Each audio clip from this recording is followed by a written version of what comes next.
ಅಂದರೆ ಜನ ಅವ್ರ ಮೇಲೆ ಇಟ್ಟಿರೋ ಪ್ರೀತಿನ ನೋಡಿದ್ರೆ ಭಾಳ ಸಂತೋಷ ಆಗುತ್ತೆ. ಅವರು ಕೆಲವು ಸತಿ ಅದನ್ನೇ ಹೇಳ್ತಿರ್ತಾರೆ, ನಾವು ಸಿಕ್ಕಾಗ ನಾವು ಏನು ಮಾಡಿದ್ದೀವಿ ಇವ್ರಿಗೆ, ಇವ್ರು ಇಷ್ಟೊಂದು ಪ್ರೀತಿ ತೋರಿಸ್ತಾರೆ ನಮಗೆ ಅಂತ ಮನೆ ಸಿಕ್ಕಾಗ ಹೇಳ್ತಿದ್ರು, ಎಷ್ಟು ಪ್ರೀತಿ. ಸೊ ಆ ನಿಟ್ಟಿನಲ್ಲಿ ಅಣ್ಣ ಅದನ್ನೇ ಹೇಳ್ತಿದ್ರು, ನಾವು ಏನು ಮಾಡಿದ್ದೀವಿ ಅವ್ರಿಗೆ ಇಷ್ಟೊಂದು ಮಾಡ್ತಿದ್ದಾರೆ ಅಂತ. ಸೊ ಆ ಒಂದು ಸ್ವಭಾವ ಇದೆಯಲ್ಲ ಅವರಲ್ಲಿ, ಅದು ಅವರ ಹಾಗೆ ಕಾಪಾಡ್ಕೊಳ್ಳಿ ಅಂತ ಹೇಳೋಕ್ಕೆ ಇಷ್ಟಪಡ್ತೀನಿ. And is amazing. ಪ್ರತಿದಿನ ಅವ್ರ ಜೊತೆಲಿ ಇರ್ತೀರಾ ಅಂತ ನಾನು ಅಂದ್ಕೊಂಡಿದ್ದೀನಿ. ಸೊ ಅವ್ರದ್ದೇನೋ ಸೀಕ್ರೆಟ್ ಏನಾದರೂ ಹೇಳ್ಬೋದಾ? ಅವ್ರದ್ದು ಏನು ಸೀಕ್ರೆಟ್ ಇದೆ, ಅವ್ರು ಏನೂ ಬಚ್ಚಿಡೋದಿಲ್ಲ. ಅವ್ರು ಹೇಗಿರ್ತಾರೆ ಅನ್ನೋದಾಗಿರ್ಬೋದು, ಅವ್ರ ಲೈಫ್ ಬಗ್ಗೆ ಆಗಿರ್ಬೋದು, ಆ್ಯಂಡ್ ಎಲ್ರಿಗೂ ಗೊತ್ತಿರೋ ವಿಚಾರ. ಆ್ಯಂಡ್ ನಮ್ಮ ಆ್ಯಕ್ಟರ್ಸ್ಗೆ ಅದೊಂದು ನಮ್ಮ ಲೈಫ್ನ ಸೀಕ್ರೆಟಾಗಿ ಇಡೋದಕ್ಕಾಗಲ್ಲ, ಇಟ್ಸ್ ಇಂಪಾಸಿಬಲ್.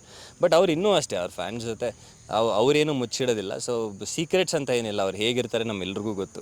ಕಾಂಬಿನೇಷನ್ ಗೊತ್ತಿಲ್ಲ, ಖಂಡಿತವಾಗ್ಲೂ ಆ ಥರ ಒಂದು ಒಳ್ಳೆ ಕತೆ ಬಂದರೆ ಮಾಡೇ ಮಾಡ್ತೀವಿ. ಅದು ಫೋರ್ಸ್ಫುಲ್ ಆಗಬಾರ್ದು, ಇಬ್ಬರನ್ನೂ ಜೊತೆಗೆ ಹಾಕ್ಬೇಕು ಅನ್ನೋದು ಫೋರ್ಸ್ಫುಲ್ ಆಗಬಾರ್ದು. ಆರ್ಗ್ಯಾನಿಕ್ಲಿ ಒಂದು ಕತೆ ಆ ಥರ ಬಂದರೆ ಖಂಡಿತವಾಗ್ಲೂ ಮಾಡ್ತೀವಿ.